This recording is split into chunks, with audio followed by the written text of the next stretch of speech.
Hello, everyone. I'm Plasma Warriors, and you like to call me that guy with the afro. Okay, so this is one of those videos that's going to be a very, very long one. And I mean, one that is going to take a while for you to really take in and digest. I don't necessarily mean it's going to be a long time wise, it probably will be. But generally speaking, it's going to be a while before this thing is finished. So, want you to understand, this is not me bashing the people who went to the convention. You went to it, you paid money for it. If you liked it, fine. If you didn't, well, probably didn't, but that's not the point. This is me talking about, as much as I can, the history behind anime Matsuri, and generally speaking, why it's not going to get any better anytime soon. If you want to go to it, okay, more power to you. But I'll suggest otherwise for many reasons. I'll just get to the main point at the end. So, anime Matsuri basically started off as the idea of John and Denise Lay to basically put their overpriced, overrated arcade into a convention format. That arcade was known as Planet Zero, which tried to pass itself off as an anime center, but really was more for a Japanese arcade style. Now, I want to make sure we understand something. Japanese arcades are not very good. And I mean that as in, when you look at the quality of Japanese arcades compared to American cabinets, plastic versus wood. And although plastic isn't really cheap, quote unquote, just the mechanical issues alone inside of those are hard to fix. It seems to be harder to get the right kinds of buttons in place. It seems to be harder to get the right kind of joysticks working. In fact, sometimes they break down a lot faster because they're not really well designed. I mean, they're designed to be produced fast. They're not built to last like American cabinets, which somehow seem to be built better than the Japanese counterpart. But that's another story for another day. And I mean that it's overpriced simply because several games were way too expensive for their own good. In fact, at the time, there was a going rate in Houston for a Dance Dance Revolutions game per price per song. It was about 25 cents per song. And how I knew this was because I went to three different arcades. One had four songs for $1, two had three songs for 75 cents. So it's pretty much a flat standard that one song was worth 25 cents. And what Planet Zero basically did averaged out to about 50 to 40 cents per song, which is much higher than you should have. In fact, dare I say it, probably too high. In fact, I think could be higher than that. I can't remember offhand, but it was definitely 25% higher, if not 50, a whole 100% higher, somewhere in that range. 33 cents, 40 cents to 50 cents. I can't remember exactly. But they did this to other games too. Marvel vs. Capcom 2 was, I think at the time, like 75 cents to $1 as well, when we all know that's a 50-cent game play anywhere in the world. That's how it's always been for most people, and it continued to be so up until that point. Long story short was, well, this was so overpriced that I almost decided never to really go to it for many reasons. Now, blame them per se for the price tag of their games because they were in a spot in Houston called Westheimer, and that's pretty much the biggest road east to west. They're on the far west side of this by Beltway 8. It was past the Galleria and an area around Derry Ashford. Basically, as far west from the city as you can get without going outside the city. And being in that area served a few negative condescensions, basically. Being that far away also meant that you're reaching close to Katy at this point and West Oaks Mall. That area is extremely far away. Number one rule of any arcade is to never get so far off the center of the city that you're going to have hard time for people getting there. And the problem with that was they had car shows every so often. And when you have these car shows and you're not in an area where it can be accessible, that's difficult. Now, where they should have been somewhere in the area around 610, the more inner loop of the city, possibly on the south and southeast side, close to Stone Oak, where the Galleria is, but not quite that far off. That would have gotten a lot more people to go. That would have gotten a lot more attention. Excuse me. And that would have actually made more sense at that point. And generally speaking, it just would have had more detail to go to a place where everyone can get to. Now, there is a area of the city that has a game place called Game Warehouse on the southeast side by the same area of 610 and I-45. That area is closer to Hobby, and it's a pretty accessible area. If you can't really get accessible to the people you're trying to go to, such as the car show people, the anime guys, it's going to be hard to deal with. The second problem that they had, besides being overpriced, was in this area, it's a high price rent zone. I mean, you're going to have to pay a lot of money to put out the rent for this sector. Um, my biggest, biggest problem with that would be, well, you have to have a good model. Um, Here's one the model for another place like Otaku Cafe actually works, and that it's set at a certain price for free play to every game. Well, you get in for $10 for all you can play, and that's a model that seemingly works better for not just people on a budget, but for the arcade itself. When you really think about it, you could, in theory, have in one night on a very boring day, somewhere around in an arcade, generally speaking, make about $200. And okay, that makes sense for maybe one day on a good day. Now, if you really think about it, in a week, an arcade typically to be viable at that time should be around the $2,000 to $3,000 a week category, at least. That would mean multiply that by 7 and you've got 2,400. That would be okay typically. No, 1,400, excuse me. That'd be okay typically, but it's not enough to keep you viable. Instead of making that $200 on an off night, the best idea is to basically say, okay, so there's 20 people, put them in for $10, and congratulations, you just made that $200. And then also, what comes up with it, with their selling their food and beverages, it also costs a lot of money to import these things. These is ramen, this is pocky. This stuff is not cheap to import. You see it more readily available nowadays, I grant you that. But back then, it was really difficult to import some of this candy and food from Japan. It was very hard to do. A case of ramen costs $6 for a reason, because it's expensive to import this stuff. So that really hurt them as well. To my estimation, $1,400 a week being very low for an arcade, they would probably have to have somewhere around $5,000 a week. And even if they were marketing themselves very well, there's very little to no chance you get that constantly. So, in order to be viable at that number, they still would have to pay rent and all this. So 5,000 a week sounds a little bit on the low end, but at the very minimum, that's what they would have to get. So of course they wouldn't get that, and they decided to move to a different location, a little bit closer to the main center core, but still on that far west side of Houston. Bear with me. Now we get to the point of where they start thinking, okay, let's start our own convention, right? This was Anime Matsuri 2007, excuse me. And generally speaking, this was okay, new convention. I'm going to go ahead and take a look at this.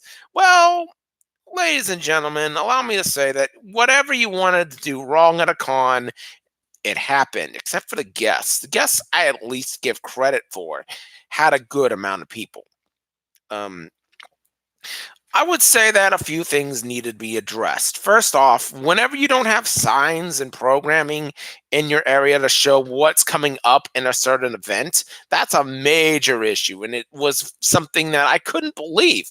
Even Onicon had signage at the door saying what was available on the next part of their schedule. If you think that's a big thing to not have, you're right. Because who knows what's coming up? Some people do walk around and take a look and see, hey, maybe this interests me.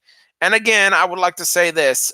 I like going to a lot of different events. I don't just like gaming. I don't just like RPGs. I like to go around and browse. So that was something to keep in mind going forward. It just felt like they were trying to grab money then too with the super pass idea. This expensive level premium system that honestly I think conventions are doing the wrong thing with. San Japan doing that as well. Well, you get the quick entry to everything. Nobody really needs that unless you are trying to get that super special awesome thingamajigger from that one place and blah blah blah. No, it actually doesn't work out that way because a lot of conventions, even now, don't have enough people in them to present that kind of idea. That doesn't mean that conventions can't do this. I just think when you really break it down, that's one of the worst things to do. Now, I don't think say don't do special events. You can have special events. You can have autograph signings. That's not what I'm saying. I'm saying if you're going to use this, have it to be to where it actually mitigates the cost of buying it. I will give credit where credit is due to another anime store. They had a convention and the cost mitigated what I put in to that VIP level pass. Unfortunately, that convention in that store closed. That's another story for another day. But Anime Matsuri 2707 basically showed that you had to pay money to pretty much upgrade anything. That's a problem. Whenever you're trying to upcharge a convention fee, make sure it's worth your while. And there was no special autograph signing. There was no, here's your super unique, awesome thingamajigger here. I said nobody needed this upgrade. And it's true. You could buy some of these things separately and still be okay. I don't like the idea simply because, generally speaking, it doesn't help your con's numbers. It really doesn't. For that reason, I didn't go to 2008, 2009, 2010, 2011. I went back to, and a lot of things happened realistically in between these years. The numbers started to pile up for Anime Matsuri in general. The number was bills. And this is where they start talking to people about borrowing money. And then eventually, John and Denise Lay decide never to pay back this money. One person gave them about $200,000 in order to keep things going. And quite frankly, that's too much money for an arcade to keep up. Again, you have to make about $5,000 a week to be viable at this place. It's not making nearly enough. It probably is making around 2 to 3,000 at the best case scenario, 1,400 on the games and maybe 600 on food sales. That's way too low. You're not going to make it. The only way I see them kind of being viable at that option is to have alcohol, and they're not going to do that. So 2011 rolls around. And let's start off with, before then, they decided to make this happen on Easter weekend and have the convention in the Woodlands area. And that's super far north of town area. That's about 60 miles or so from where I lived. In general, the Woodlands is not a place that you can possibly have a viable Houston area convention. Galveston makes a little bit more sense because it's along I-45 and I-45 just north and south. You can get there generally anywhere from the center of town in about an hour and 15 minutes. If you're not getting rush hour traffic, which is pretty much get down there on Thursday, stay an extra day or two, have fun in Galveston. There's plenty to do. That makes a little bit more sense because not a lot of people go that far south from Houston on a rush hour. It might actually be hard to do if that's fair, but get there around 7 or 8 in the morning, no problem. You have a good amount of day to spend. But the Woodlands is a little bit harder because it's a pretty big suburb of Houston. And that's pretty much telling that everyone's go who comes from Houston goes there because that's also a very fancy area of the city that it's how do I put this? Think of it as whoever works in Galveston lives in Galveston. Whoever works in Katy lives close to the west side of Houston. In the Woodlands, it's whoever works in the Woodlands doesn't live in the Woodlands. That's an area of town that you pretty much know everyone who's from has some kind of money. And I'm not saying that in a bad way. It's fine to have money. But it also shows you that going to that place on a holiday weekend is hard for people to actually do on top of the fact that they have more money. So having this go on is more expensive for a good amount of time. So Anime Matsuri decides, you know what, we're not going to do this again. We're going to another hotel. And this is the same hotel on 610 and Kirby. This spot of town is known for a few things. First off, that area is where now NRG Stadium is. In other words, the Houston Texans. But this area also is known for having the rodeo, this big, gigantic area of town. And that's where they decided to have their convention right next to the rodeo. For a while, it didn't really bother people, but they said, having this right next to the rodeo is kind of a troublesome spot. And they did that as well, I think, for another convention, OniCon, during a Houston Texans game. Again, it wasn't so bad of a deal that I couldn't get around at that point. But the problem with this hotel in general was that if you've been to OniCon 2005, you knew the hotel was the one that kicked everyone out during the middle of the convention. It was supposed to go on 24 hours, Saturday, Friday, and Saturday. And they decided at midnight, everyone's got to leave, get out of here, goodbye. And that was the most annoying thing because I wasn't planning on leaving, obviously. I was planning on staying the whole time. A few convention lessons learned, I grant you that. But in general, that was one of those things that everyone wanted to just stay because Houston is Anime City, and hey, we wanted to stay there. This would also lead to the trend that people are just getting a little lazy after 10 p.m., but that's not the point. That hotel had not upkeeped anything then. It was extremely hot. It was hard to really move around in. It was pretty small for what you were looking for. Though I'm not just talking about the convention area, I'm talking about the rooms themselves. They were very bad.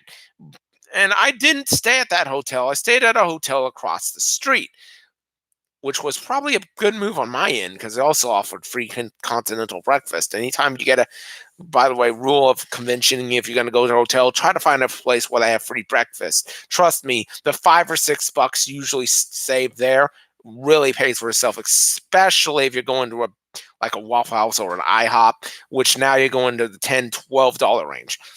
Beside the point.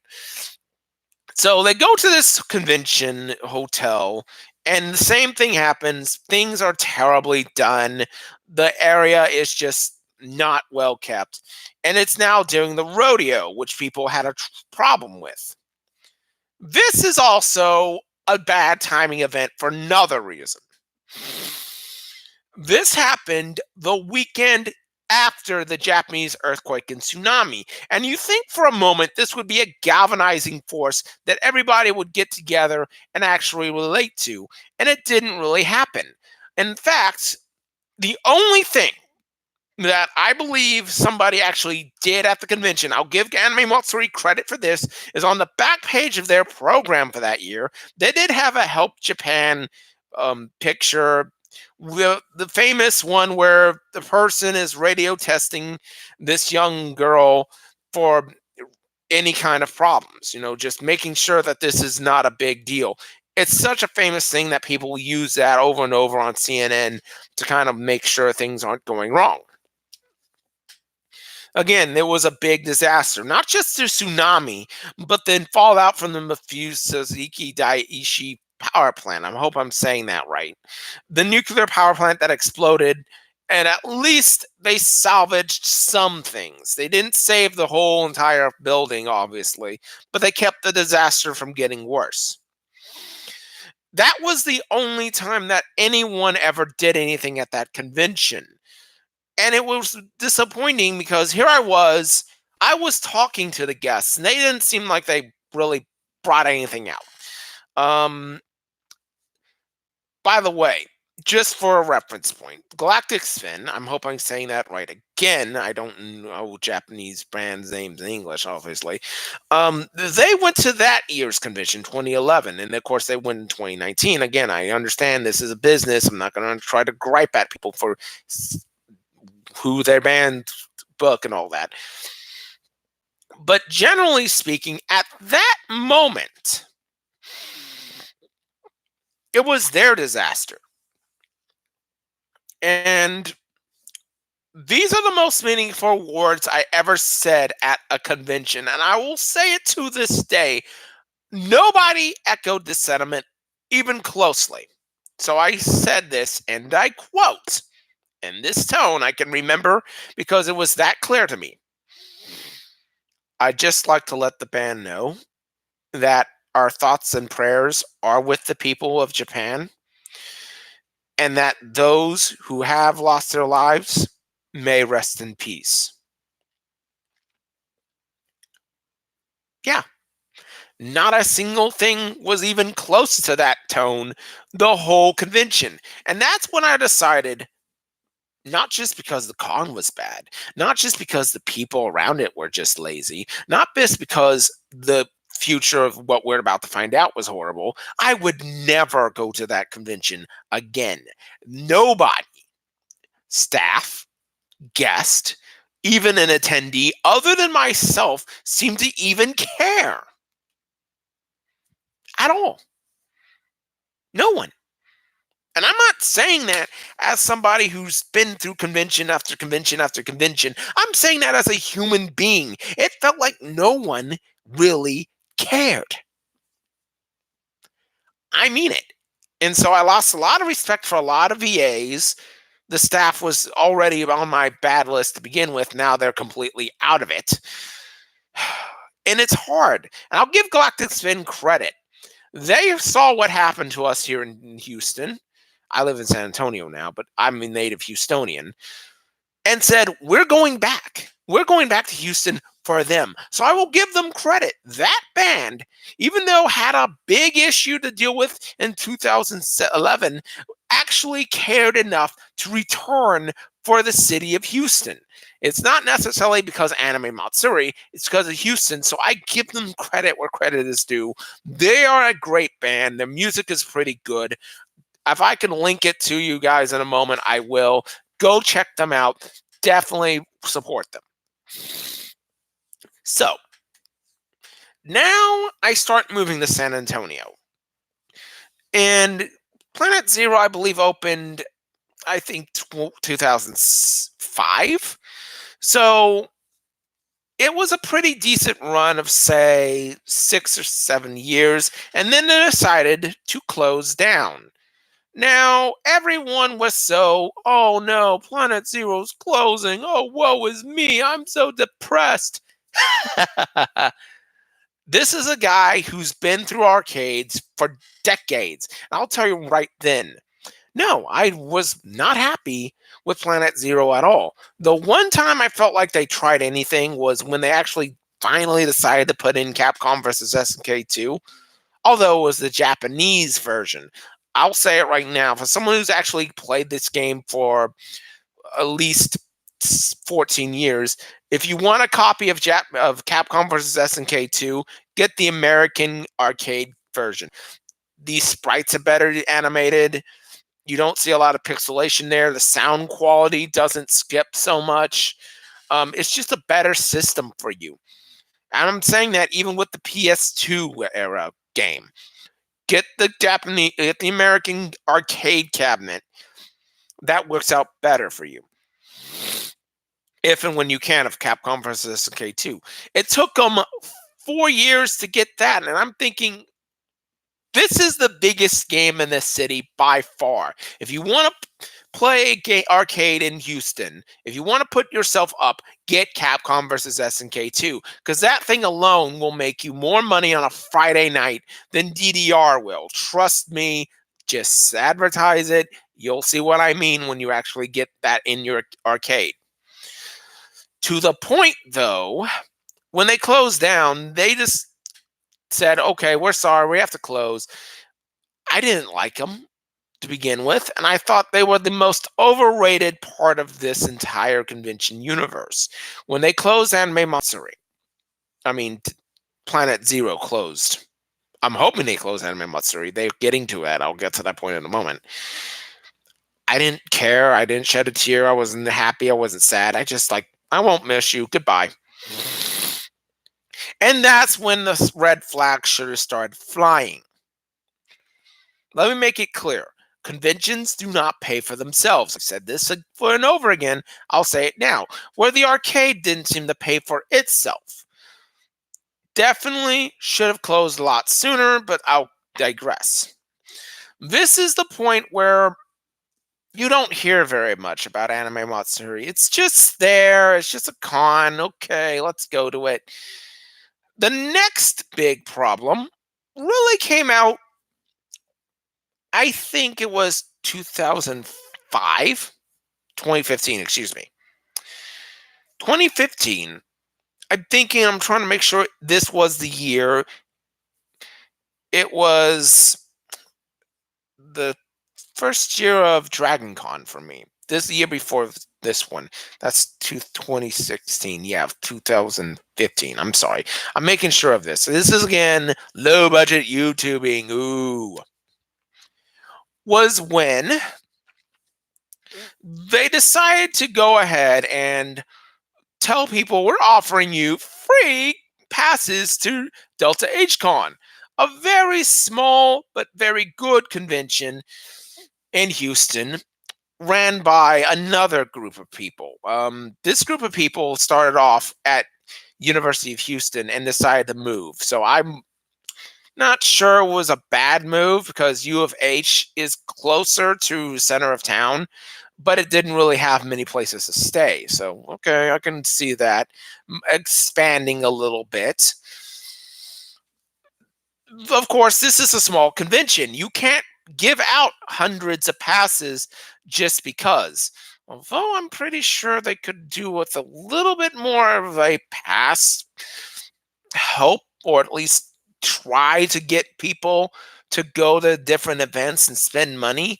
By the way, I'm not sure I can say a lot of what I'm thinking out loud, but at least the staff are good people. At least the staff are trying to do positive. That being said, this was when the Houston press finally caught on to them. And at this point in time, this is the first inkling of people actually saying something against Anime Matsuri, to a point to where people are now paying attention to it. This was kind of annoying because, again, I'm not saying I was the only one, but there are a lot of people who talked about Planet Zero and Anime Matsuri being bad for a long time. And yet, this was the first notice. Why did it take so long in 2016 when that article was posted that people were getting upset about this convention? Nobody knows. I do believe I will say something about this year's convention that might help a little bit in that assessment, but I'll get to that in a moment. So, lo and behold, people are upset because now Anime Matsuri is trying to go after other conventions. Again, I'll get to that in a moment. Delta H Con being one of them. Onicon, I'll give credit where credit is due. The move they made was brilliant to get away from the disasters that were happening in Houston.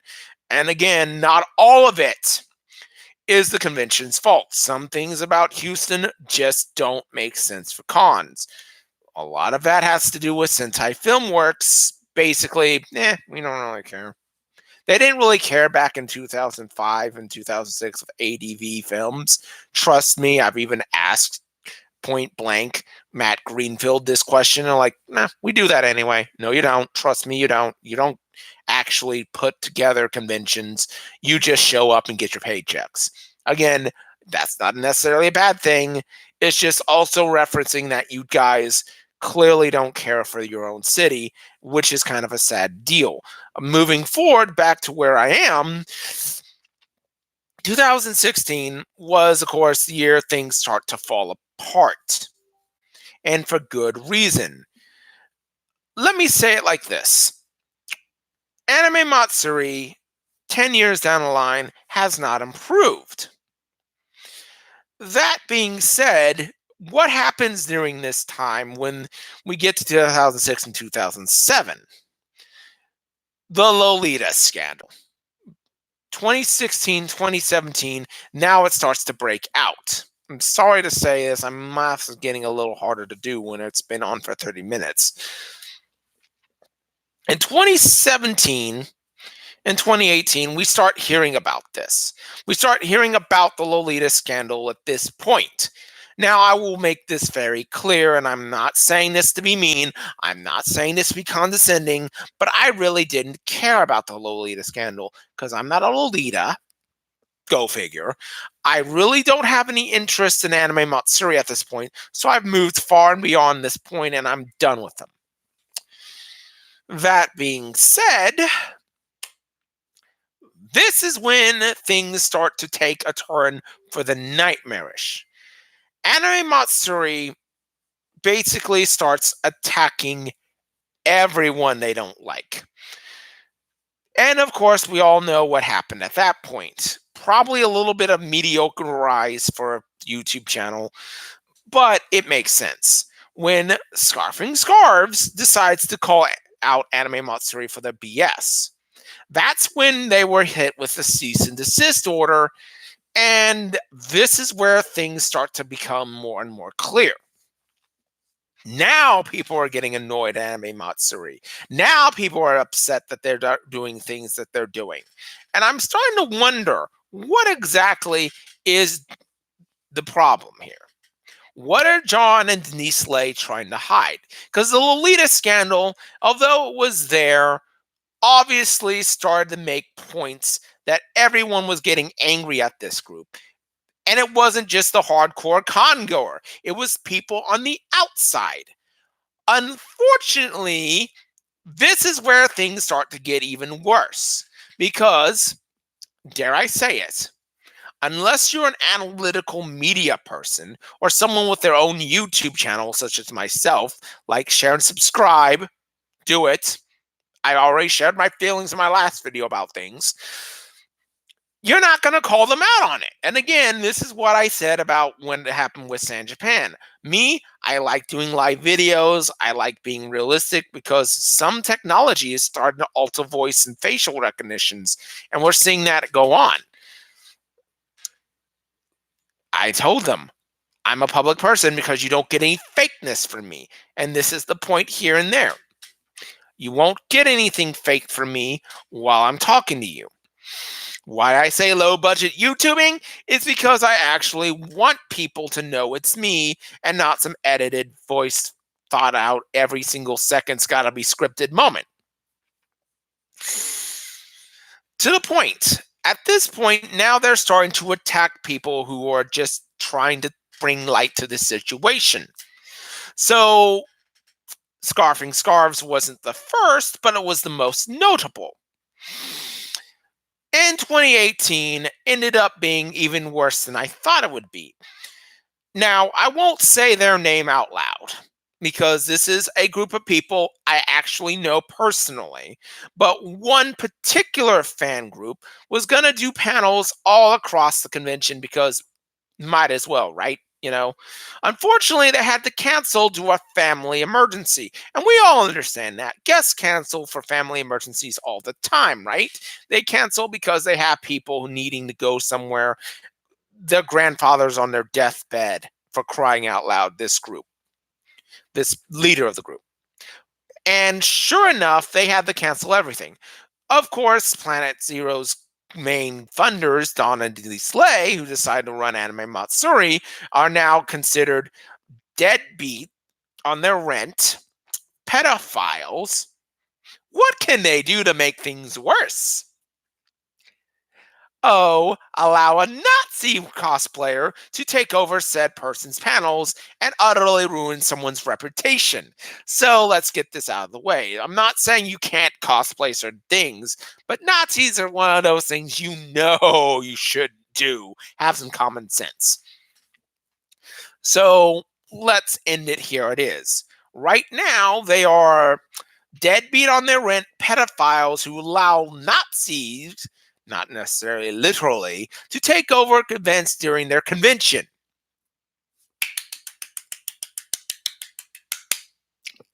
Bravo! How can you sink even lower? It would not surprise me if John or Denise Slay, it wouldn't surprise me, I'm not accusing them of this, actually shoot somebody in the middle of their con, and everyone would still want to go to it. So, of course, 2018 becomes a total disaster, and for a while, Anime Matsuri looks like they're on life support, if not outright dead. That was, sadly, until January of 2019. What happened? Well, the Kick Fix saga started coming out. And okay, dare I say it, maybe this wasn't the best idea around this time. This was during the moment that Vic Mignogna decided to announce he was going to be a guest at Anime Matsuri. I think this has more of correlation what happened with Vic Mignogna than I think the whole Brawley movie did, because now all of a sudden, oh, one big pervert deserves another, right? Well, there was no basis for the Vic Mignogna saga to have ever happened. It was one of those moments that everybody decided to cause this big, gigantic drama show, particularly Monica Rial, who for a while I actually had a high level of respect for, saying things about how if you talk about this, I'm going to block you. This is what ends up being the same philosophy of Anime Matsuri. I've already discussed the whole Vic Mignogna saga in all of the videos, but this is where we start looking at people now saying Vic Mignogna is innocent, and they start saying support Anime Matsuri. Go to Anime Matsuri. Do things for Anime Matsuri. This is the problem, and what actually gave Anime Matsuri a bit of a boost. People like Hero Ray and Yellow Flash decided to increase it because they are only focusing on one specific subject. They're not thinking about the macro. They're thinking about, Vic Mignogna is going to this con. Why don't we go to said con? And there's the big reason why this con got a little bit of a boost. Now we get to this time. 2 days after the convention. From all accounts, it was at best mixed in terms of turnout. From all the pictures I've seen and all the things that I've heard, the turnout was pathetic. Even for Vic Mignogna's panel, even though I like Vic Mignogna, I don't understand why people obsessively say he's a bad person. I know he's not, unless I've seen other reasons to suspect anything different. The whole thing was so small, so tiny. In fact, I believe they actually had I can't pronounce this, but it was I AI something. It was like Hatsumi Miku, only another version of this. Think think this 3D environment projection that people go to and watch. Something like that.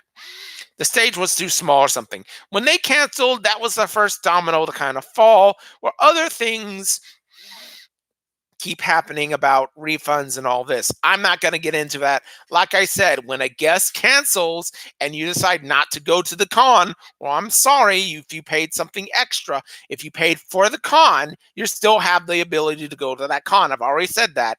Too bad, so sad. You paid for it. I feel sorry for you, but I can't help you there.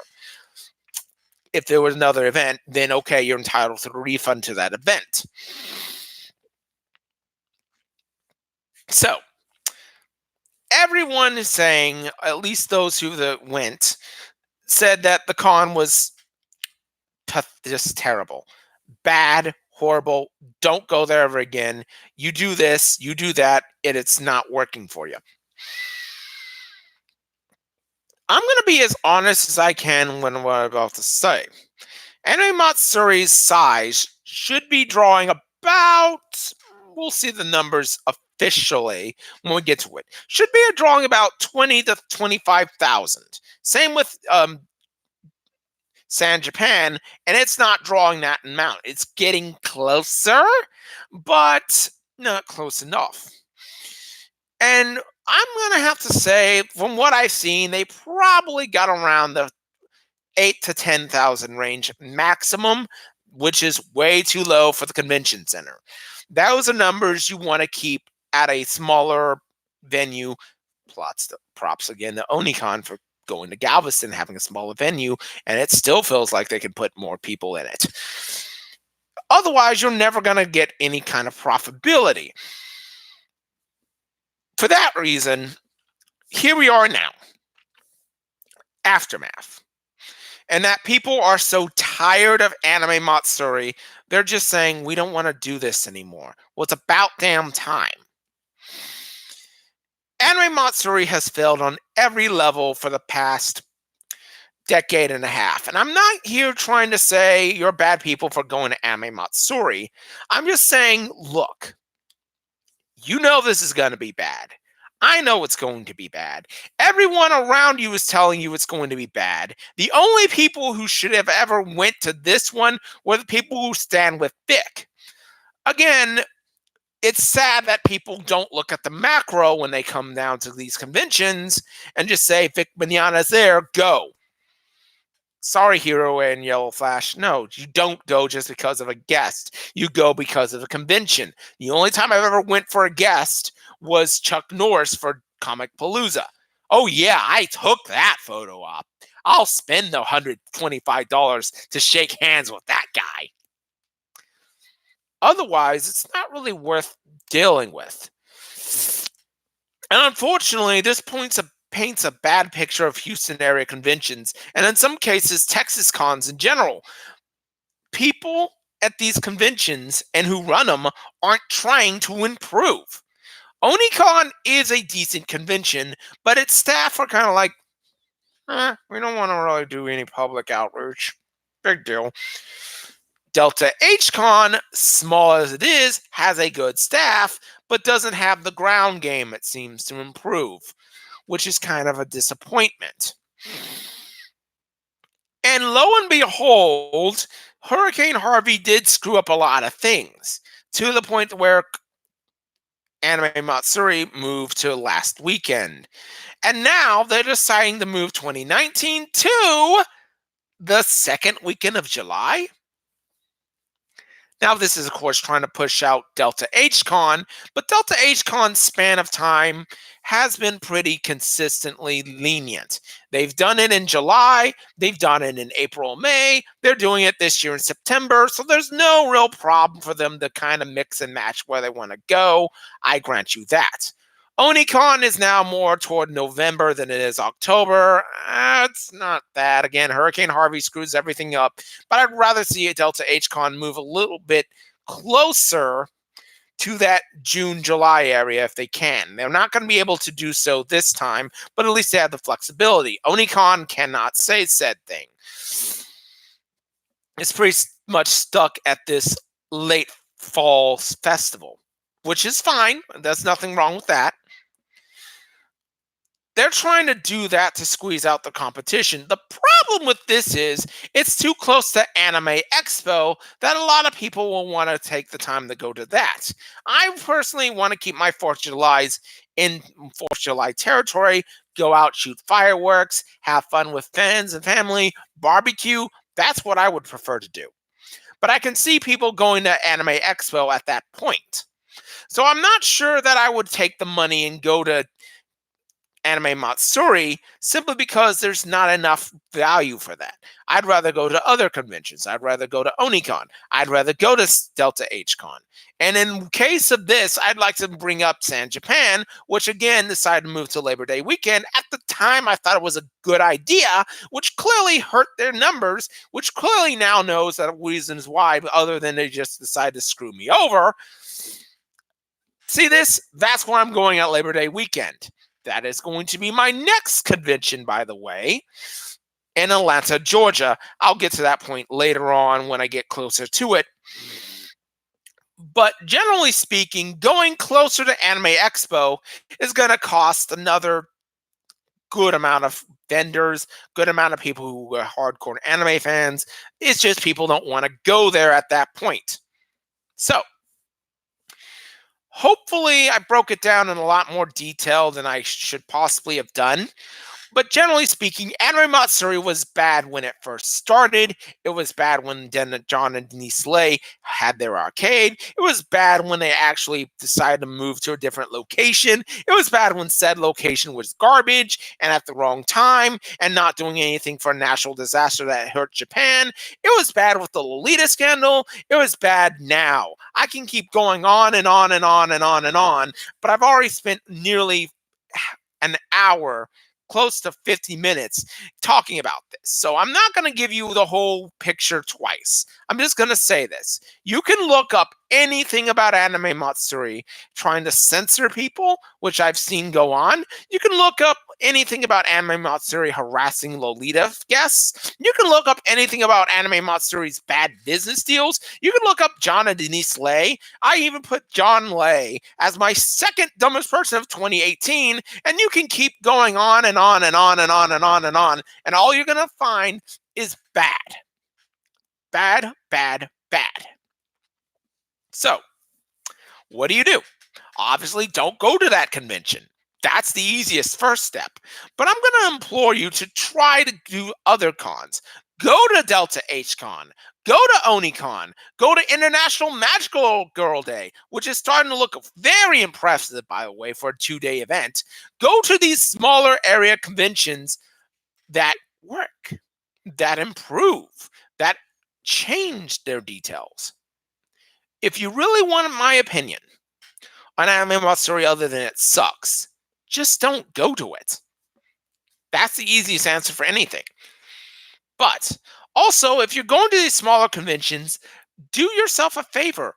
Host a panel, plan an event, get a get together. You don't even have to spend money to do a lot of things. Just have a good sense of direction about what you want to do at these conventions and do it. So, all that being said, I know this is a long video, and I know I did this without editing and all of that, but I really am trying to be that person who doesn't edit things, who gives you the real, true points. I know it's not every favorite person's fandom or every person's favorite idea what to look at, but I want to do it this way because then you don't get the fakeness, like I said. And also, I want to do this because I want to show off conventions as they happen. I want to show people what conventions are really like, not what Anime Matsuri is doing, what good conventions with good people are trying to do. So please like, share, and subscribe. Help me out, get my numbers up, share this video, show people that Anime Matsuri cannot get away with this anymore, and that you should go to other conventions, International Magical Girl Day, Delta HCon, Onicon, that actually do try to improve on what they're building on, or at least give you a better idea of what a con should be. Later.